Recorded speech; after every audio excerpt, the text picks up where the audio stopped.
Bismillahirrahmanirrahim. Assalamualaikum warahmatullahi wabarakatuh. Alhamdulillah hari ini kita bisa bertemu di kelas pendidikan agama Islam yang pertama kali ya. Jadi saya ucapkan selamat datang di kelas Islamic Studies. Mohon maaf mungkin kemarin bulan November saya belum sempat masuk ya, karena saya baru bisa gabung di kemarin itu di add sama Mbak Leni. Nah, mungkin pertama perkenalkan, nama saya Miftarina Diliana.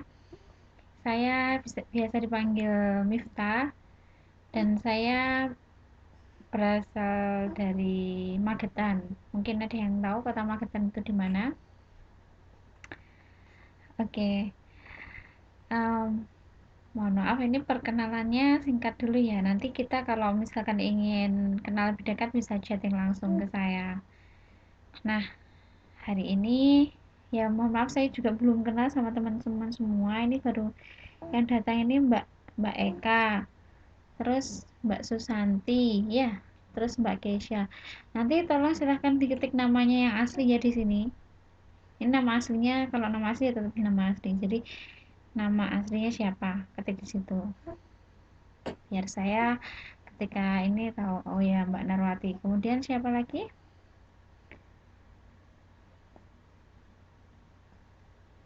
Oh, baik, sambil menunggu yang lain, kita lanjutkan ya. Jadi hari ini kita akan membahas tentang bab berwudu atau bersuci. Nah, pada semester pertama kita ada berwudu sama tayamum. Nah, berwudu ini kita telaah ya satu-satu, satu persatu. Semoga bermanfaat buat kita semua. Langsung saja. Oke, Mbak Susanti. Terus yang satunya siapa itu? Mbak Eka ya? Mbak Eka belum menuliskan nama aslinya ya. Oh iya, sekalian sama asalnya, mohon maaf saya belum.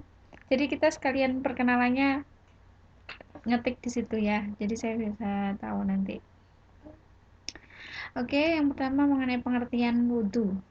Nah, pengertian berwudhu. Oh iya, mohon maaf sebelumnya itu videonya tidak saya nyalakan apa namanya kameranya. Soalnya saya juga nyambi sama anak ini, sama baby. Jadi ya mohon dimaklumi gitu ya.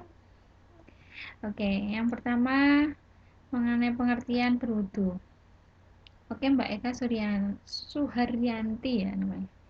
Oke, salam kenal semuanya. Oke, kita lanjutkan.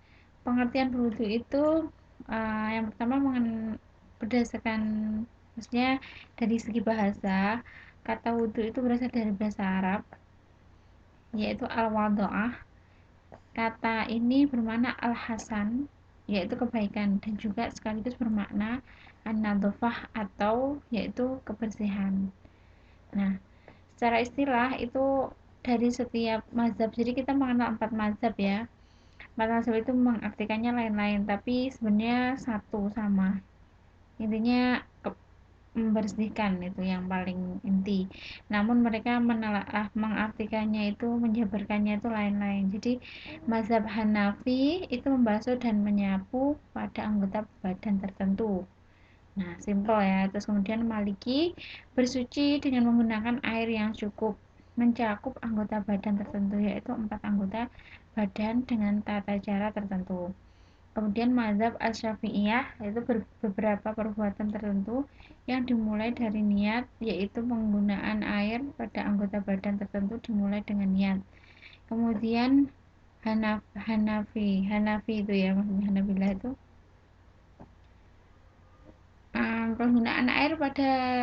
penggunaan air yang suci pada keempat anggota tubuh, yaitu wajah, kedua tangan, kepala, dan kedua kaki dengan tata cara tertentu sesuai dengan syariah yang dilakukan secara berurutan dengan sisa furud. Maaf Mbak, apa yang nggak jelas ya suaranya ya? Suaranya nggak jelas atau gimana?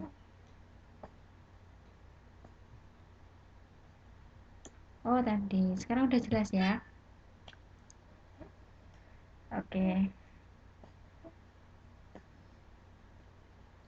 Oke, Jadi di bawah sendiri itu disimpulkan bahwa wudhu adalah sebuah ibadah ritual untuk mensucikan diri dari hadas kecil dengan menggunakan media air. Jadi intinya wudhu itu adalah sebuah ibadah ritual untuk mensucikan diri dari hadas kecil dengan menggunakan media air. Itu adalah kesimpulan dari 4 mazhab tersebut. Nah, selain itu kita pelajari lagi yang kedua tentang kewajiban berwudu. Kewajibannya itu apa? Nah, ini disebutkan dalam Al-Quran dan Sunnah.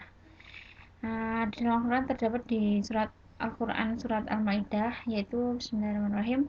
Ya ayyuhalladzina amanu idza qumtum ila sholati faghsilu wujuhakum wa aydikum ilal marafiqi wamsahu bi ru'usikum wa arjulakum ilal ka'bayn.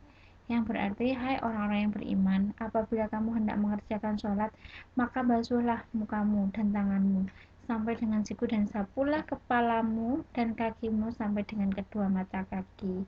Itu ada terusannya sebenarnya, namun diambil tata caranya selain seperti itu. Selanjutnya as-sunnah.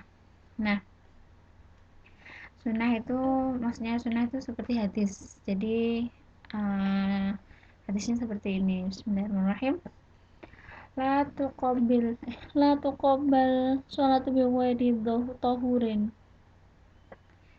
Yang artinya tidaklah sholat itu diterima apabila tanpa wudhu. Jadi kita itu walaupun sholat tapi kalau nggak wudhu itu sholat itu tidak diterima, seperti itu.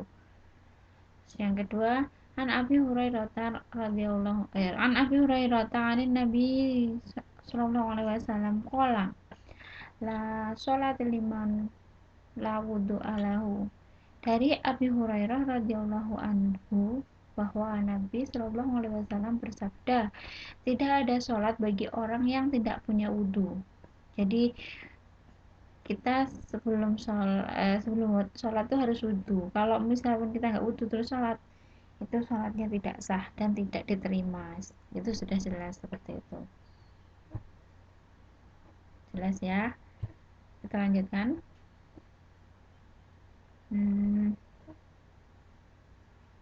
Sekarang mengenai hukum wudhu. Hukum wudhu itu ada dua, yaitu hukum fardu dan hukum sunnah. Fardu itu seperti wajib, jadi hukumnya wudhu itu melakukan sholat itu wajib hukumnya. Kemudian, nah maksudnya ini kapan kita dikatakan wajib, itu kapan kita harus berwudhu. Jadi yang fardu itu diwajibkan ketika kita mau melakukan sholat, kemudian menyentuh mushaf, kemudian tawaf di seputar Ka'bah, dan keempat adalah khutbah Jum'ah. Jadi keempat itu hukumnya wajib, gitu ya. Kemudian sunnah, kapan kita disunahkan untuk berwudu. Jadi intinya kalau sunnah itu, nah kita harus perlu ketahui fardu atau wajib itu adalah apabila kita mengerjakan mendapat pahala, namun jika tidak kita akan berdosa, gitu ya. Terus apabila sunnah, apabila kita melaksanakannya itu dapat pahala, namun jika kita meninggalkannya itu tidak mendapatkan apa-apa. Itu sunnah. Jadi sunnah itu hukum wudhu sunnah itu kapan? Nah itu ada. Yang pertama, mengulangi wudhu untuk tiap sholat, itu sunnah. Jadi misal kita udah wudhu dari pagi sampai sore, kita benar-benar menjaga wudhu itu. Misalkan nggak wudhu, diperbolehkan. Intinya sunnah, wudhu sebelum sholat itu sunnah. Jadi boleh misalkan kita menjaga wudhu duhur sama asar, itu menjaga wudhunya itu tidak apa-apa. Dan yang kedua adalah menyentuh kitab-kitab syariah. Yang dimaksud kitab-kitab syariah itu apa? Nah, bedanya kalau yang wajib itu menyentuh mushaf. Mushaf itu adalah kitab yang isinya Arab, Al-Quran seperti itu kan nggak ada Indonesia sama sekali. Nah, yang dimaksud dengan kitab-kitab syariah itu apa? Misal ada kitab yang ada artinya, misal kita belajar hadis Riyadhus Shalihin, itu kan ada hadis sama ada Indonesia, jadi kita bisa membacanya, maksudnya sunnah untuk berwudu gitu.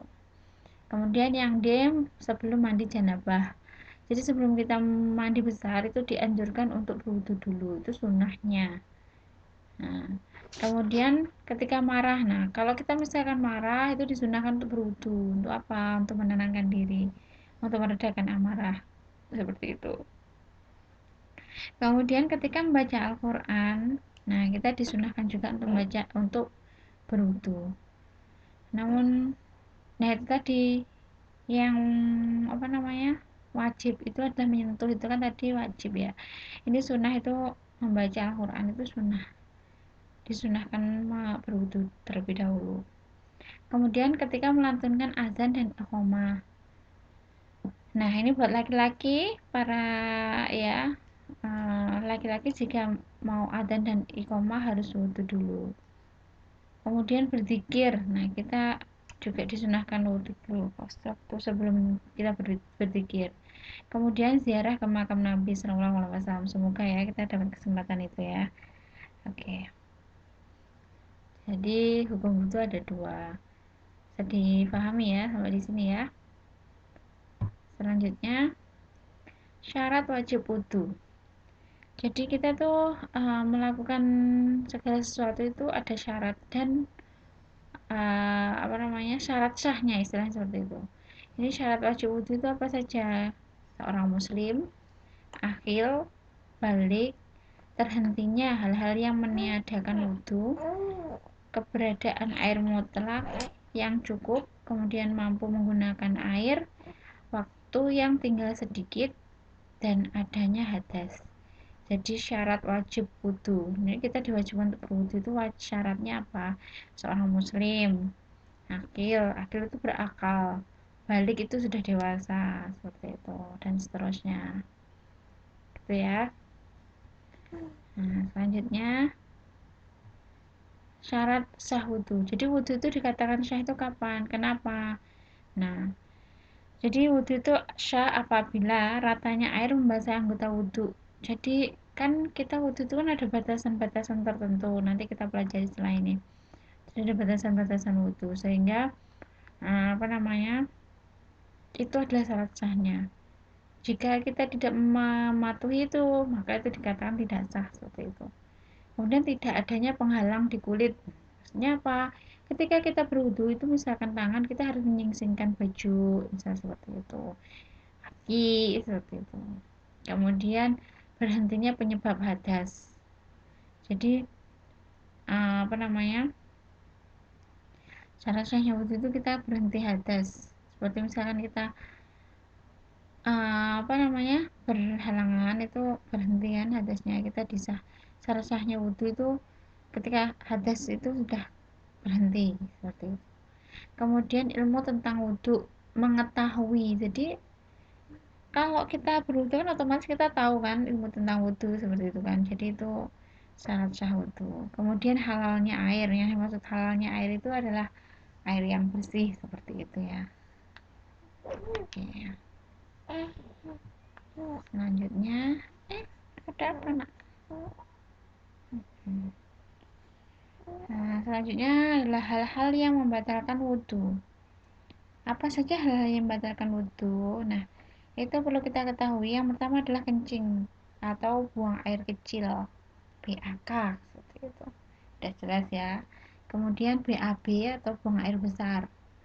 Kemudian keluar angin dari dubur atau kentut, itu jelas sekali. Kemudian keluar mazi. Mazi itu apa? Nah, itu ada artinya.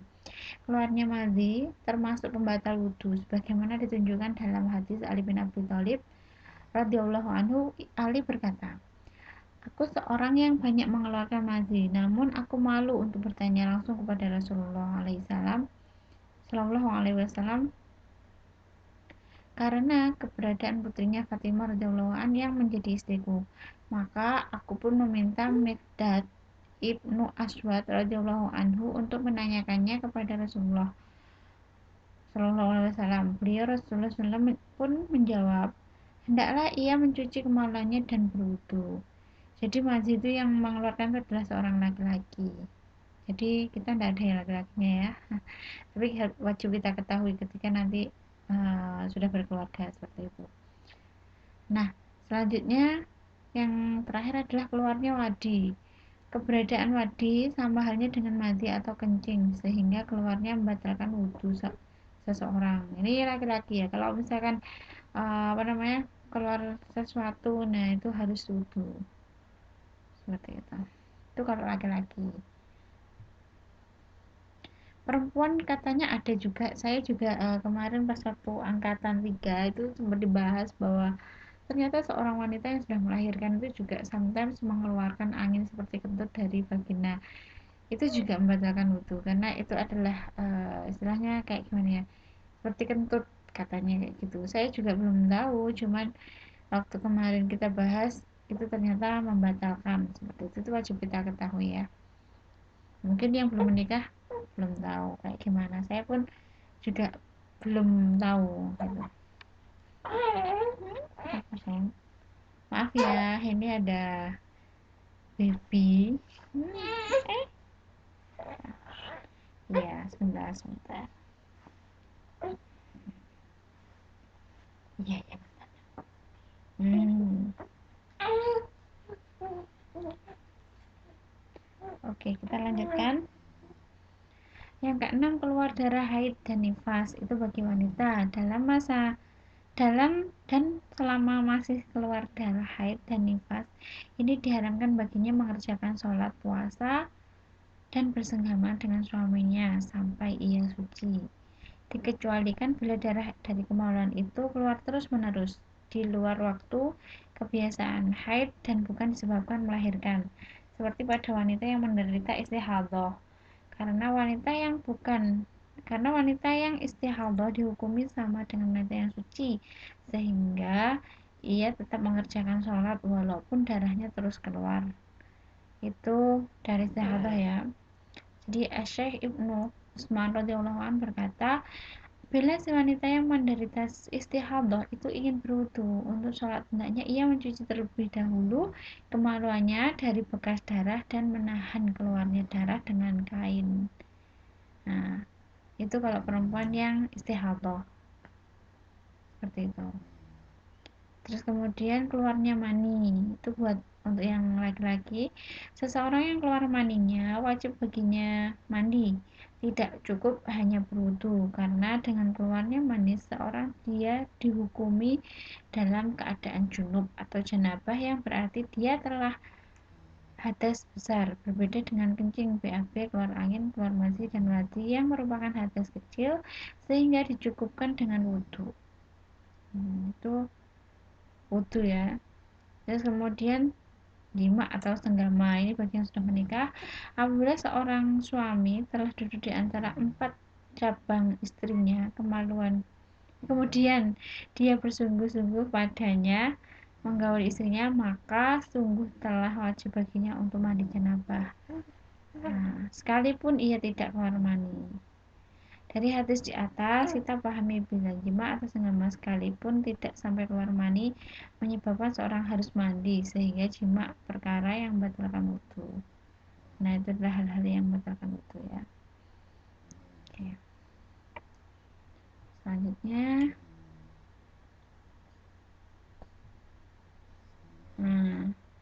selanjutnya adalah tata cara berwudhu. Bagaimana tata caranya berwudhu mungkin teman-teman sudah tahu semua, namun kita telaah ya, kita juga pelajari lagi supaya lebih mantap seperti itu. Yang pertama adalah niat. Insya Allah teman-teman sudah bisa semua. Ini saya bacakan ya. Bismillahirrahmanirrahim. Nawaitu wudu'a lirafil hadasil aswari fadlillahi ta'ala.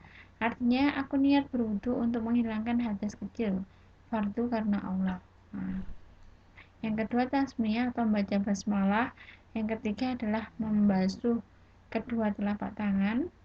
Yang keempat adalah madmadoh atau berkumur-kumur, istinsyah atau memasukkan air ke dalam hidung dengan menghirupnya, dan istinsyar mengeluarkan air dari hidung. Nah, kemudian membasuh wajah, kemudian membasuh kedua tangan sampai ke siku, seperti itu. Selanjutnya yang ketujuh adalah mengusap kepala seluruhnya termasuk telinga. Ini biasanya laki-laki. Jadi laki-laki itu kan nggak pakai jilbab ya, jadi membasuh kepala seluruhnya itu istilahnya kan habis dahi itu dilangsungkan ke belakang sampai ke telinga. Kemudian yang kedelapan adalah membasuh kedua kaki sampai mata kaki. Kemudian tertib itu maksudnya bagaimana? Tertib itu berurutan, jadi harus berurutan. Kemudian ke-10 adalah al-muwalat atau berkesinambungan dalam berwudu sampai selesai, tidak terhenti atau terputus. Nah, ini ada doa setelah wudu itu bismillahirrahmanirrahim. Asyhadu alla ilaha illallah wahdahu la syarikalah wa asyhadu anna Muhammadan abduhu wa rasuluh. Allahumma ja'alni minat tawabina wa ja'alni minal mutatahhirin wa ja'alni min ibadika sholihin. Artinya, aku bersaksi tiada Tuhan melainkan Allah dan tidak ada yang menyekutukan baginya. Dan aku bersaksi bahwa Muhammad adalah hambanya dan utusannya. Ya Allah, jadikanlah orang yang ahli taubat dan jadikanlah aku orang yang suci dan jadikanlah aku dari kalangan orang-orang yang soleh. Nah, jadi setelah wudhu pun kita ada doanya seperti itu. Oke, saya rasa sudah jelas. Kemudian terakhir adalah referensi. Ini referensinya diambil dari fikih kehidupan dan kemudian dari salaf. Nah, sampai di sini ada yang dipertanyakan teman-teman yang lain, teman-teman semua. Silakan kalau ada pertanyaan. Sudah malam ya, saya mohon maaf karena ternyata saya jadi jadwalnya double pada jam yang sama. Nanti insya Allah untuk pertemuan berikutnya akan saya konfirmasikan kepada tutor yang bersama dengan saya, mungkin akan dimajukan terlebih dahulu, terus kemudian saya nanti setelahnya tukar jam misalnya seperti itu, karena ini sudah di luar kelas ya, harusnya sudah selesai istirahat tapi masih ada kelas seperti itu ya. Ya, silahkan kalau ada pertanyaan Mbak Santi, Mbak Eka, atau Mbak Mbak Keisha, silahkan.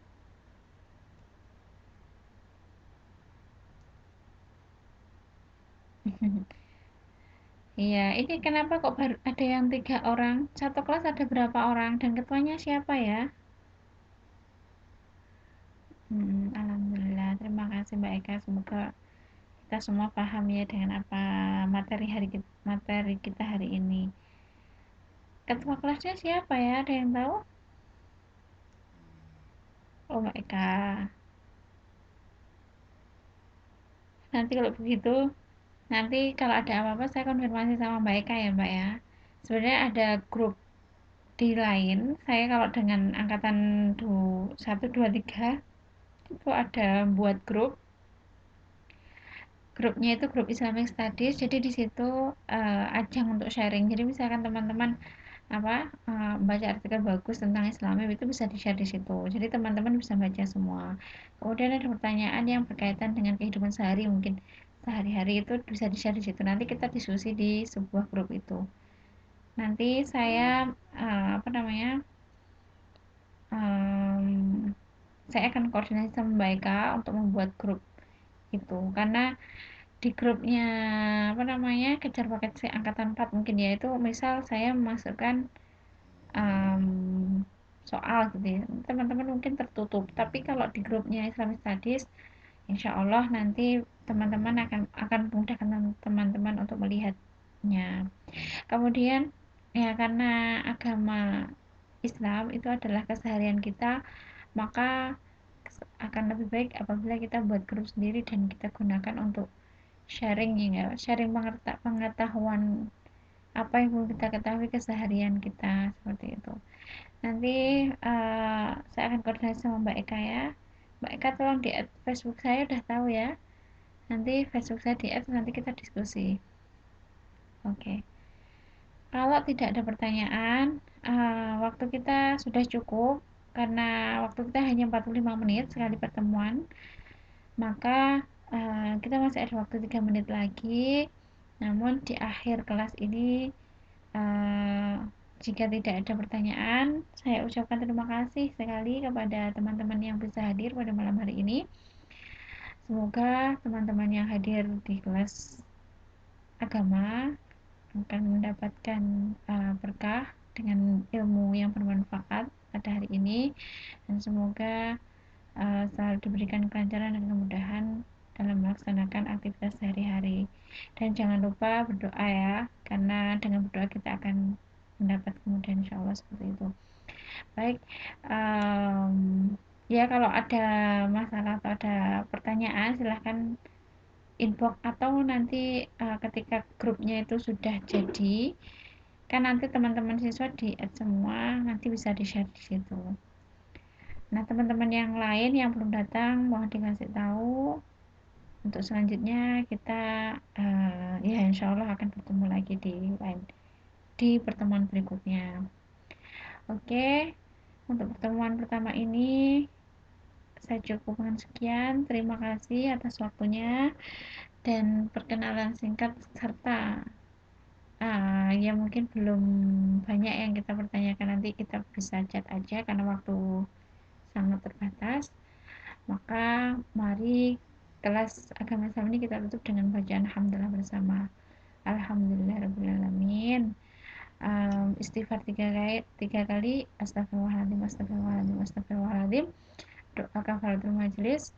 Subhanakallahumma wa bihamdika asyhadu an la ilaha illa anta astaghfiruka wa atubu ilaik. Thank you, terima kasih semuanya. Selamat malam dan selamat beraktivitas kembali. Terima kasih. Sampai jumpa Mbak Eka, Mbak Sun, sama Mbak Keisha. Wassalamualaikum warahmatullahi wabarakatuh.